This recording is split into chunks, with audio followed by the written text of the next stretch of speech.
अस्सलाम वालेकुम friends, welcome to our YouTube channel learner club. So friends, आज की इस वीडियो में हम लोग डिस्कस करने जा रहे हैं वर्ल्ड वार वन के पार्ट नंबर 2 को। इससे पहले मैंने वर्ल्ड वार वन पे यानी उसकी पार्ट नंबर 1 को मैंने डिस्कस किया हुआ है, तो आज हम पार्ट नंबर 2 को पढ़ेंगे वर्ल्ड वार वन के। सो गाइस, पार्ट नंबर 1 में मैंने 1917 तक का जो मुकम्मल पार्ट था वो कंप्लीट कर लिया है। अब हम बात करेंगे आगे की जानिब की, जैसा कि रशिया में रेवोल्यूशन, अमेरिका का इन्वॉल्वमेंट, ट्रीटी ऑफ वर्साइल और क्या क्या जो है इम्पैक्ट हुए हैं वर्ल्ड वार वन में। तो ये सब जानेंगे आज की उस वीडियो में। सो लेट्स मूव 1970 में। तो दोस्तों, जब फ्रांस और जर्मनी में जंग रुकी हुई थी, ना ही फ्रांस आगे बढ़ रहा था और ना ही जर्मनी आगे बढ़ रहा था। तो दोस्तों, आपको प्रीवियस लेक्चर में अगर आपने मेरा सुना है तो उसमें मैंने कहा था कि यहाँ पे 3 साल के लिए सेटलमेंट हुआ था, जिसमें ना ही अमेरिका आपका आगे बढ़ रहा था और ना ही फ्रांस आपका आगे बढ़ रहा था। तो ऐसे में यूएसए का इन्वॉल्वमेंट शुरू हो जाता है इन 1919 अप्रैल में। इससे पहले यूएसए जो था आपका न्यूट्रल था, but supply to both side, लेकिन दोनों साइडों को इकोनॉमिक सपोर्ट कर रहा था, यानी कि आर्म्स, फूड, जितनी भी जो है खाने पीने की जो एशिया है वो सपोर्ट कर रहा था। कौन? यूएसए आपका। तो इन्हीं सब चीज़ों से अमेरिका ने जो है ज़्यादा जो है पैसा बनाया था और वहाँ की इकॉनमी ज़्यादा मजबूत हो गई थी। लेकिन आखिर में लास्ट में लुजियाना ने साइन किया और इसी साइन में काफ़ी सारे अमेरिकन मारे गए, और इसके अलावा अमेरिकन जो शिप्स थे उस पर भी हमला किया गया। हमला किसने किया था? जर्मनी के जो सबमरीन थे उन्होंने हमला किया था, जिन्होंने यू बोट्स थे हमला किया था, यानी जिन्होंने यू बोट्स बनाए थे तो उन्होंने जो है वो हमला किया था अमेरिकन शिप पर।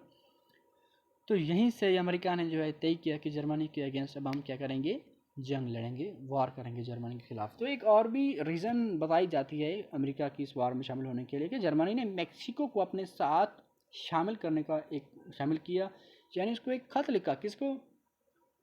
मेक्सिको को। किसने खत लिखा? जर्मनी के। क्या खत लिखा? कि आपने जो है यूएसए पर अटैक करना है, क्योंकि वो आपके बहुत ही करीब है, और आप हमारी साइड जो है शामिल हो जाए, यानी कि सेंट्रल पावर में हम आपको ऐड कर देंगे, यानी कि शामिल करेंगे। तो ऐसा क्यों हो रहा था? तो ऐसा इसलिए हो रहा था कि क्योंकि जर्मनी सोच रहा था कि आज नहीं तो कल अमेरिका ने है जो ज़रूर जर्मनी पर अटैक करना है और अमेरिका ब्रिटेन के साइड होगा। इसलिए उन्होंने ये प्लान बनाया, उन्होंने एक मंसूबा बनाया। बट ये जो सीक्रेट ख़त था ये जो है अमेरिका को पता चल गया। तो उस टाइम जो है उनके प्रेसिडेंट थे, उनके सदर थे, कौन थे? Woodrow Wilson. तो उन्होंने कहा कि अब हम इस लड़ाई में शामिल हो जाएंगे। तो ब्रिटिश और फ्रांस ब्रिटिश फ्रांस जितने भी फोर्सेस लड़ रहे थे, यानी कि वेस्टर्न के जो फ्रंट में जर्मनी और फ्रांस के बॉर्डर पर जो लड़ाई चल रही थी, तो उन्होंने अमेरिका ने यानी कि अपने जितने भी सोल्जर थे वो भेजे, यानी कि वो भी जो है वो लड़ाई में शामिल हो गया। स्टार्टिंग यानी 1980 में वुड्रो विल्सन ने 14 पॉइंट का एक लेटर बनाया, जिसे बोलते हैं विल्सन्स 14 पॉइंट। इसमें कहा गया था और इसमें कहना चाहते यही है कि लड़ाई क्यों होती है, लड़ाई में हम क्यों शामिल होती हैं, और हम इस लड़ाई से क्या चाहती हैं। इस लड़ाई ख़त्म होने पर वर्ल्ड को क्या इफ़ेक्ट होना चाहिए, वर्ल्ड पे क्या इफ़ेक्ट होना चाहिए। तो यहाँ पे कहा गया कि फर्स्ट ऑफ ऑल तो अमन होना चाहिए, फ्रीडम ऑफ नेविगेशन एंड जो है इम्पीरियलिज्म को ख़त्म किया जाए, और एक लीग ऑफ नेशन के नाम पर जो है एक जो है इंटरनेशनल ऑर्गेनाइजेशन जो है वो बनाया जाए। अब हम आते हैं रेवोल्यूशन इन रशिया। तो रशिया में रेवोल्यूशन कब आता है, यानी 1970 में क्या होता है? 2 रेवोल्यूशन होते हैं रशिया में। कब? 1920 में। सबसे पहले था जिसको कहते हैं फेब्रुअरी रेवोल्यूशन, यानी फेब्रुअरी का जो ज़ार था, जो राजा था, ज़ार निकोलस टू, जिसका जो है तख्ता जो वो क्या वो उलट गया। तो ज़ार ज़ार को यानी कि हटा दिया गया, इधर दूसरी साइड यानी कि उसका तख्ते को भी यानी पलट दिया गया, और एक प्रोविजनल गवर्नमेंट बनाई गई।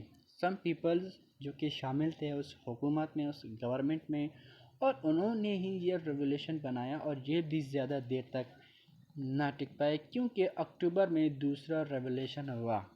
कब हुआ? अक्टूबर में दूसरा रेवोल्यूशन हुआ। Bolshevik under Lenin come to the power, यानी बोल्शेविक पार्टी के दौरान। और इस पार्टी का जो मेंबर था कौन था, यानी लीडर कौन था, लेनिन। इसने कहा कि मुझे कोई जंग वगैरह नहीं चाहिए, यानी कि रशिया के लोगों को वॉर नहीं चाहिए, जंग नहीं चाहिए। इसलिए हमने जो है जर्मनी पर क्या किया, एक पीस एग्रीमेंट किया, जर्मनी के साथ किया। और इस एग्रीमेंट को यानी उसने कहा कि सॉरी, फिर इस एग्रीमेंट का नाम दिया, उन्होंने एक एग्रीमेंट किया और जर्मनी के साथ। तो उस जर्मनी एग्रीमेंट का नाम क्या था, ट्रीटी ऑफ ब्रेस्ट लिटोव्स्क। ये कब हुई थी, मार्च 1918 में। तो यहाँ पे क्या हुआ कि एक ये जो है ट्रीटी मार्च 1918 में साइन हुई, और इसी तरह अचानक जर्मनी दोनों से जंग नहीं कर रहा था। और अब सिर्फ जो है जर्मनी एक तरफ से लड़ाई यानी चल रही थी, मींस कि जर्मनी के ईस्टर्न में जो है, ईस्टर्न के फ्रंट में लड़ाई का जंग ख़त्म हुआ, यानी इख्तिताम हुआ। और उन्होंने सोचा कि अब हमारे जितने भी दूसरे सिपाही हैं, सोल्जर्स हैं, उनको वेस्टर्न की जानिब भेज दिया जाए, और वहाँ भी हम जो है वो जंग जीत लेंगे। बट ऐसा नहीं हुआ, क्योंकि तब तक वहाँ पे जो है अमेरिका की जो जितनी भी आर्मी थी वो शामिल हो चुकी थी, और हर दिन 10,000 सोल्जर्स में वो यूएसए से फ्रांस में उतरते रहे और लड़ाई लड़ने के लिए जा रहे थे।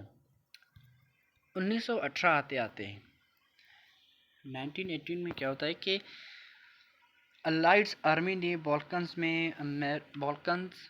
यानी अलाइड ने क्या किया, बॉल्कन्स में, इटली में, मिडल ईस्ट में लगातार जो है वो क्या किया, यानी कंटिन्यूसली अटैक किया। और अलाइड्स पावर ने मुकम्मल तौर पर Austria Hungary, Germany, Ottoman Empire को क्या किया, हरा दिया। इन सब जो भी सेंट्रल पावर में थे उन सब को हरा दिया। On the western hand with fresh USA trophs allied defeat Germany army. तो यहाँ पे क्या होता है कि यानी कि आखिर में जर्मनी की जो आर्मी थी वो हार गई, क्योंकि यूएसए जो है वो कंटिन्यूसली जो है अपनी आर्मीज़ को है वहाँ भेजता रहा। और आखिरकार एंड फाइनली क्या होता है कि 11 नवंबर 1918 11 बजे जर्मनी ने क्या किया, साइन किया, आर्मी यानी कि आर्मिस्टिस पर जो है उसने साइन किया। और ये समझौता हुआ नेक्स्ट ईयर। ये अलायंस कब हुआ, नेक्स्ट ईयर। ये ट्रीटी कब हुई, ट्रीटी ऑफ वर्साइल्स 18 जून 1919 में ये क्या हुआ, ये ट्रीटी साइन हुई। यानी कि 6 मंथ लॉन्ग, 6 महीने के बाद negotiations held at the palace of Versailles. तो 6 मंथ के डिसीजन के बाद इसका नाम ट्रीटी ऑफ वर्साइल रख दिया गया। तो ये treaty sign palace of Versailles में हुई, जो कि पेरिस के काफ़ी जो है 100 किलोमीटर की दूरी पर है। और ये फ्रांस के यानी कि राजाओं का एक पुराना महल है। इसमें बहुत ही अहम बात हुई है, यानी कि एक बहुत ही डिस्कशन हुई है। क्या हुई है, the guilty of war was placed upon central power specially Germany. तो यहाँ पे क्या कहेगा कि इस वार की पूरी रिस्पॉन्सिबिलिटी किसकी थी, जर्मनी की थी। यानी जर्मनी की वजह से ही ये जंग हुई। अगर जर्मनी चाहता तो ये जंग रुक सकती थी। इवन के सारे मुल्कों ने अटैक किया था, लेकिन इसकी जो है यानी इस पर जो इल्ज़ाम लगाया गया, इस पर डिस्कशन की गई कि जो पूरी जो है इस वार का रिस्पॉन्सिबिलिटी है किसको ठहराया जाता है, जर्मनी की ठहराया जाता है। फिर आते हैं borders of central eastern Europe, African colonies, middle east were drawn. तो इस सेंट्रल और ईस्टर्न यूरोप में बॉर्डर बदल दिए गए, कई सारे मुल्क बनाए गए, और इसके अलावा अमेरिका ने जो है कई सारी कॉलोनीज़ की जो बाउंड्रीज थी बदल गई थी, और मिडल ईस्ट में भी कई सारे बाउंड्रीज जो है वो बदल गई थी। एंड जर्मनी को बहुत सारे भारी जो है रकम है चुकानी पड़ी, और बहुत अमाउंट वो देनी पड़ी, हैवी वार यानी कि हैवी वार रिपरेशन देनी पड़ी किसको, जर्मनी को। Colonies of Germany divided by Britain and France. अब जो जर्मनी की जितनी भी कॉलोनीज थी वो डिवाइड कर दी गई ब्रिटेन और फ्रांस में। यानी कि यहाँ पे क्या कर रहे हैं कि 2000 यानी कि इनकी जो अमाउंट थी वो बहुत ही ज़्यादा थी, यानी कि 2010 तक ये पता नहीं, यानी अभी तक इन्होंने 2010 तक इन्होंने ये पैसे नहीं चुकाए थे, लेकिन वर्ल्ड वार के लास्ट में इनकी जो इंस्टॉलमेंट थी 2010 में चुकाई थी। अब जर्मनी की जितनी भी कॉलोनीज थी, मैंने अभी बताया कि जर्मनी की जितनी भी कॉलोनीज थी ब्रिटेन और फ्रांस में क्या कर दी गई, डिवाइड कर दी गई, और यूएसए को कुछ नहीं मिला। हालांकि ये जो इम्पीरियलिज्म के ख़िलाफ़ था, उसके अगेंस्ट था, मीन्स के कॉलोनीज़ के ख़िलाफ़ था। यानी जैसे कि मैंने आपको पहले ही बता चुका हूँ कि जो विल्सन्स के जो 14 पॉइंट्स में भी ये कहा गया कि जो ये जो है यूएसए जो था आपका क्या था, इनके ख़िलाफ़ था, कॉलोनीज़ के ख़िलाफ़ था। अब आते हैं ग्रेवयार्ड ऑफ एम्पायर। इसमें क्या होता है कि इस जंग यानी इस वार या इस सिटी को कई दफ़ा ग्रेवयार्ड ऑफ एम्पायर भी कहा जाता है, क्योंकि यहाँ पे आपके 4 यानी कि 4 जो है एम्पायर्स को ख़त्म हो चुकी थी। कितने एम्पायर, कितनी सल्तनतें, 4 सल्तनतें आपकी ख़त्म हो चुकी थी। पहला आपका क्या होता है, जर्मन एम्पायर, जिसकी डायनेस्टी आपकी रूल करती है होहेनज़ोलर्न, ठीक है। सेकंड है ऑस्ट्रो हंगरी एम्पायर, जिसकी डायनेस्टी रूल करती है Habsburgs and third one is Russian empire, जिसका जो लीडर है बादशाह है रोमन, और लास्ट आप कहते हैं ऑटोमन एम्पायर। लास्ट वन क्या था, ऑटोमन एम्पायर, जिसका यानी किंग कहलाता है खलीफा या तो कैलिफेट, और इसको कैलिफेट भी कहते हैं। मीन्स कि पूरे इस्लामिक वर्ल्ड में ऑटोमन एम्पायर की काफ़ी इज्जत होती थी। जब ऑटोमन एम्पायर ने जो है क्या किया था कि ब्रिटेन एम्पायर यानी ऑटोमन एम्पायर और ब्रिटेन ने डिसाइड किया कि अब जो है हम जो है ऑटोमन को जो है वो हटा देंगे।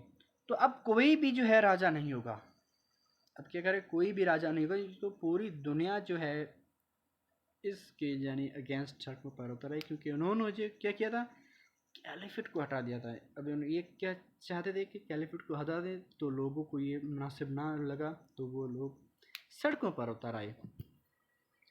तो अब हम आते हैं न्यू कंट्रीज़, यानी नए मुल्कों में क्या होता है।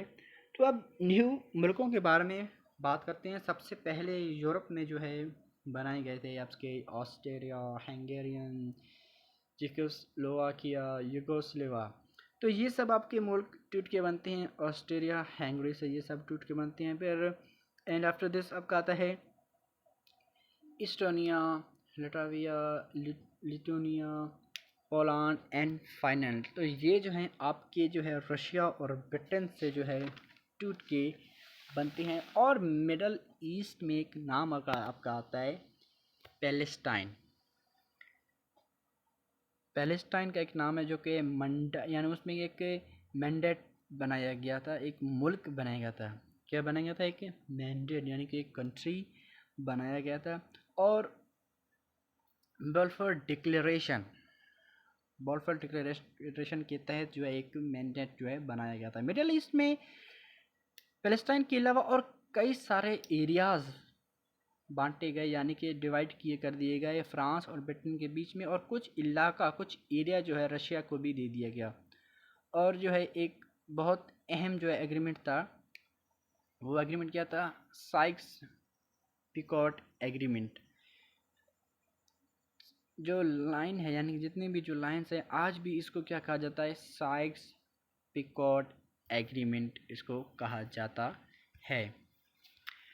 टेक्नोलॉजी वार, यानी कि वर्ल्ड वार में कौन सी टेक्नोलॉजीज़ यूज़ कर दी गई। पहले आपका आता है रेडियो, यानी कुछ साल बाद रेडियो का जो है वो इंट्रोड्यूस करा गया। ये रेडियो किसने इंट्रोड्यूस किया था, मार्कोनी ने। यानी फर्स्ट टाइम जो है वर्ल्ड वार 1 पर जो है रेडियो का यूज़ हुआ। फिर उसके बाद आपके आते हैं आर्मर्ड कार्स वो होते हैं जिसमें मेटल की जो प्लेटें हैं वो लगी हुई होती हैं, यानी कि उसमें गोलियां वगैरह आपको असर नहीं करते हैं।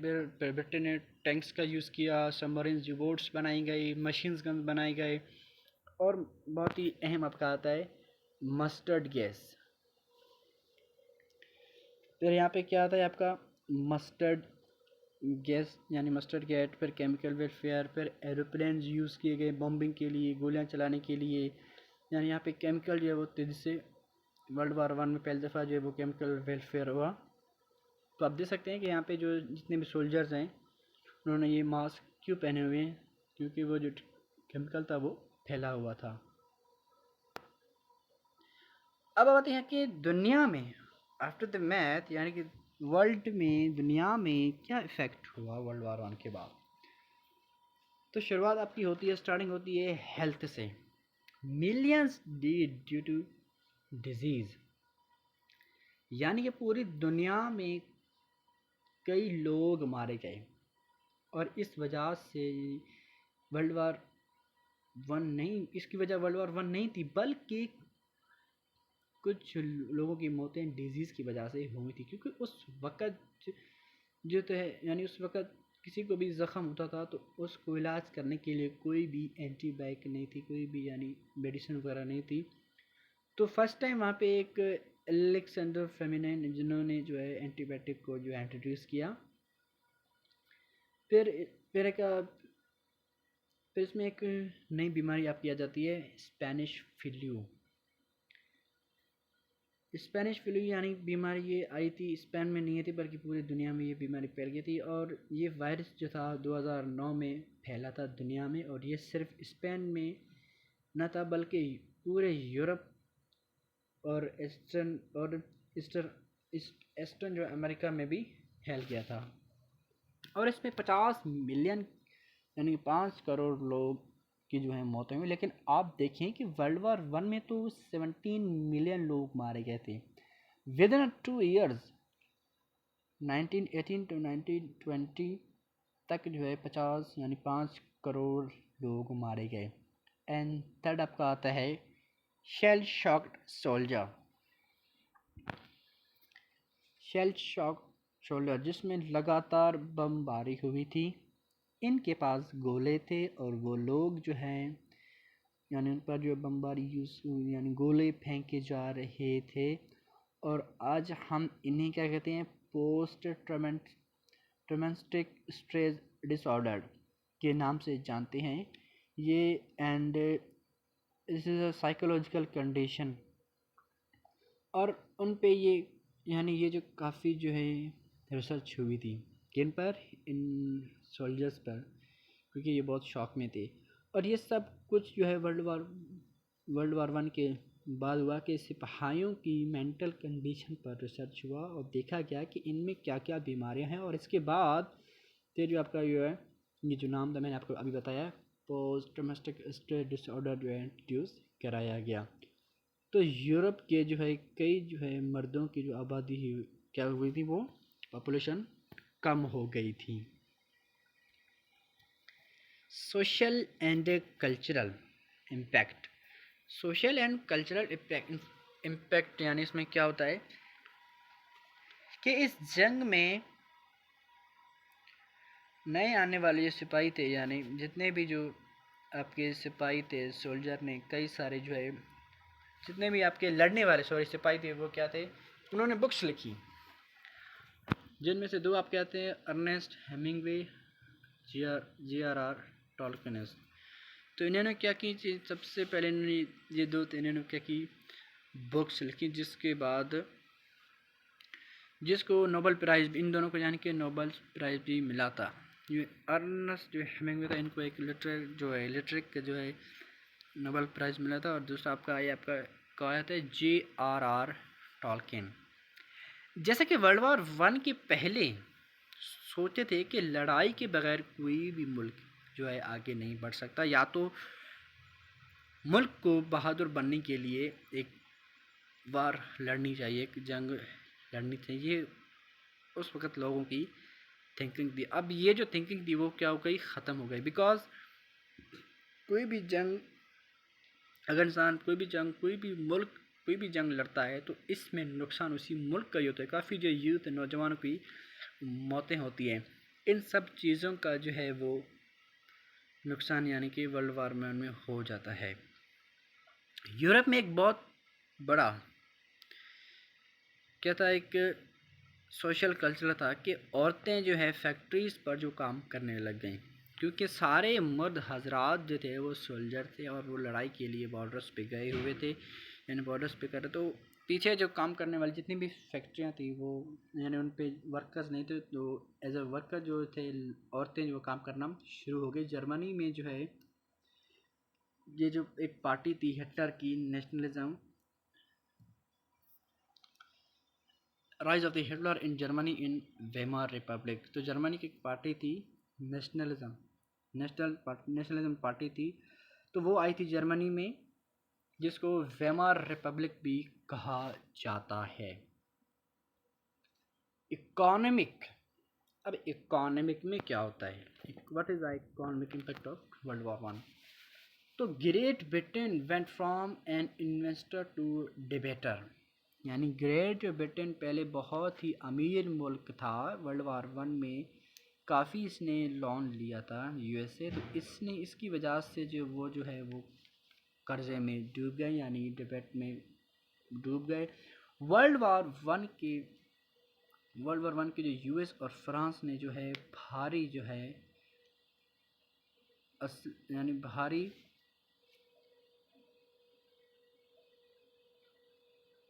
यूएस और फ्रांस, अब यहाँ पे क्या था, US strength is the economy immensely and the had a great growth period in 1920 century.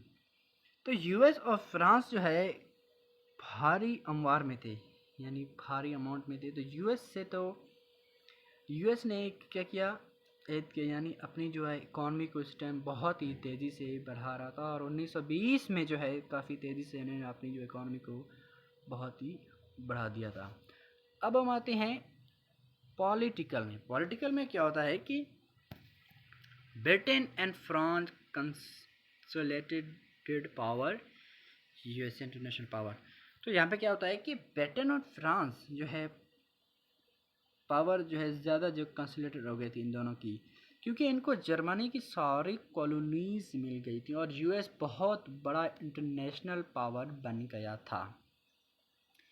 अब यहाँ पे आपकी आती है league of nation, treaty of Versailles में इसका जो है बड़ा जो है रोल था, किसका, इन दोनों का, कि इन पर लीग ऑफ नेशन और ट्रीटी ऑफ वर्साइल में इनका बहुत बड़ा रोल था। यूएस जो है अपने आप को जो है सुपर पावर बनाने की कोशिश कर रहा था, यानी अपने आप को सुपर पावर जो है वो बना भी चुका था। तो जर्मनी ने क्या किया था, एक नेशनल जो है सोशलिज्म, जिसका जो मेंबर था हिटलर आपका इन जर्मनी में,